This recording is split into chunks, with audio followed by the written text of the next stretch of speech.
Students, आज का जो हमारा लेक्चर है वो है अबाउट थर्मल कंडक्टिविटी।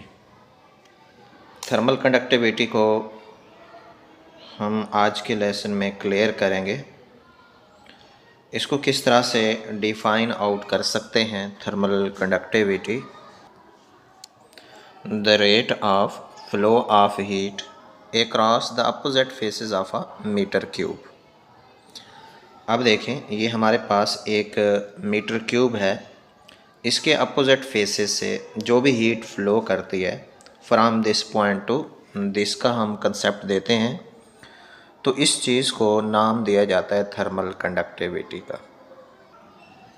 अब यहाँ से ज़रा क्लियर करेंगे। The rate of flow of heat across the opposite faces of metre cube to maintain the temperature difference of 1 kelvin. उसका टेम्परेचर का जो डिफरेंस हो वो हमारे पास कितने तक रहना चाहिए, 1 केल्विन तक। उस वक़्त तक जो हीट फ्लो कर रही है उसको हम लोग उस मटेरियल की थर्मल कंडक्टिविटी का नाम देते हैं। और ये जो थर्मल कंडक्टिविटी है, फिर हमने देखना ये है, ऊपर से जो जिक्र कराया हमने rate of flow of heat. ये rate of flow of heat क्या है? यूनिट टाइम के अंदर जितनी भी हीट फ्लो करती है उसको हम लोग नाम देते हैं rate of flow of heat का। अब like as this, the amount of flow of a heat in a unit time, ये rate of flow of heat कहलाता है। इसका फार्मूला है rate of flow of heat is equal to Q over T. अब consider करें according to given diagram, इसको ज़रा explain कर देना है। हमारे पास एक कंडक्टिंग मटेरियल है जिसकी लेंथ हमारे पास L। इसको हम लोग टेम्परेचर पहले जो प्रोवाइड करते हैं वो T1 है, और उसके बाद नेक्स्ट इसका टेम्परेचर जो चेंज हो रहा है वो T2 तक। तो फिर जो चेंज इन टेम्परेचर बनेगा वो हमारे पास क्या होगा? अब ज़ाहिर सी बात है, हीट फ्लो करती है हमेशा higher temperature to lower temperature. अगर यहाँ से टेम्परेचर ज़्यादा है इस क्रॉस सेक्शनल एरिया के अंदर तो हीट फ्लो करेगी अपोजिट फेस की तरफ। तो इसके अंदर जो थर्मल कंडक्टिविटी टेक प्लेस कर रही है वो हमारे पास rate of flow of heat के ऊपर ही डिपेंड कर रही है। लेकिन ये जो rate of flow of heat है ये कितने फैक्टर्स के ऊपर डिपेंड करता है?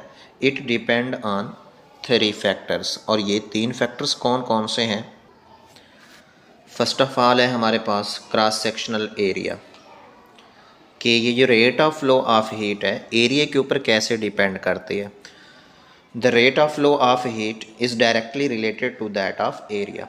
अगर एरिया ज़्यादा होएगा तो rate of flow of heat भी क्या होएगी? हमारे पास ज़्यादा होएगी। अगर हमारे पास एरिया कम होता है तो ज़ाहिर सी बात है rate of flow of heat हमारे पास कम होगी। क्योंकि हम लोग जानते हैं मैथमेटिकल जो रूल्स हैं, एक होता है डायरेक्ट स्केयर लॉ, इसी तरह से इन्वर्स स्केयर लॉ। डायरेक्ट के अंदर क्या चीज़ पॉइंट कराते हैं? अगर एक चीज़ को बढ़ाएंगे तो दूसरी चीज़ भी बढ़ेगी। इसी तरह से अगर इसको कम करते हैं तो ये चीज़ क्या होगी? कम होएगी। और इसके साथ इसको हम लोग नाम दे देते हैं इक्वेशन 1 का। सिमिलरली सेकंड स्टेप के ऊपर क्या बात करते हैं? ये जो rate of flow of heat है it also depend on the length of the solid material की लेंथ के ऊपर भी ये क्या करता है? डिपेंड करता है। लेकिन ये कैसे डिपेंडेंट है लेंथ के ऊपर? It is inversely proportional to that of length. Q over T is inversely proportional to 1 over L। अब इसके साथ इसको नाम दे देते हैं हम लोग इक्वेशन 2 का। अब इसका मकसद क्या है? अगर लेंथ हमारे पास कम होएगी तो rate of flow of heat ज़्यादा होएगा। अगर लेंथ हमारे पास ज़्यादा होती है तो इसको क्या हो जाना चाहिए? कम। उसके अंदर इन्वर्सली रिलेटेड है। Similarly difference of temperature, difference of temperature के साथ ये किस तरह से रिलेटेड है? Directly related. T1 minus T2 इसका कंसेप्ट लेते हैं। अब देखें हमारे पास 3 इक्वेशन बनी है, एक एरिया वाली, दूसरी लेंथ वाली है, और जो थर्ड है डिफरेंस ऑफ टेम्परेचर वाली। अब इन तीनों इक्वेशंस को हम लोग कंबाइन कर देते हैं। कंबाइनिंग above factors या above equations, Q over T is directly proportional to area, difference of temperature T1 minus T2, और इन्वर्सली प्रोपोर्शनल है लेंथ के। जब इसकी प्रोपोर्शनल सिंबल ख़त्म करते हैं तो हमारे पास रिजल्ट आ जाता है Q over T is equal to एक कांस्टेंट ले लेते हैं जो कि हमारे पास K है, A into T1 minus T2 by बाई लेंथ होगी। अब अगर के का रिजल्ट निकालना है, के प्रोपोर्शनलिटी कांस्टेंट है जिसको थर्मल कंडक्टिविटी कांस्टेंट का नाम दिया जाता है।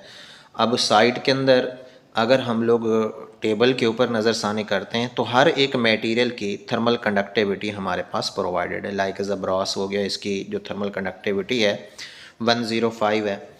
अब इसके अंदर इसका यूनिट क्या है थर्मल कंडक्टिविटी का, ये भी एमसीक्यूज़ के अंदर हम लोग से पूछते हैं। वाट मीटर का इन्वर्स, केल्विन का इन्वर्स, और ये जो टेबल है इसको भी अच्छी तरह से क्लियर करना है हम लोगों ने।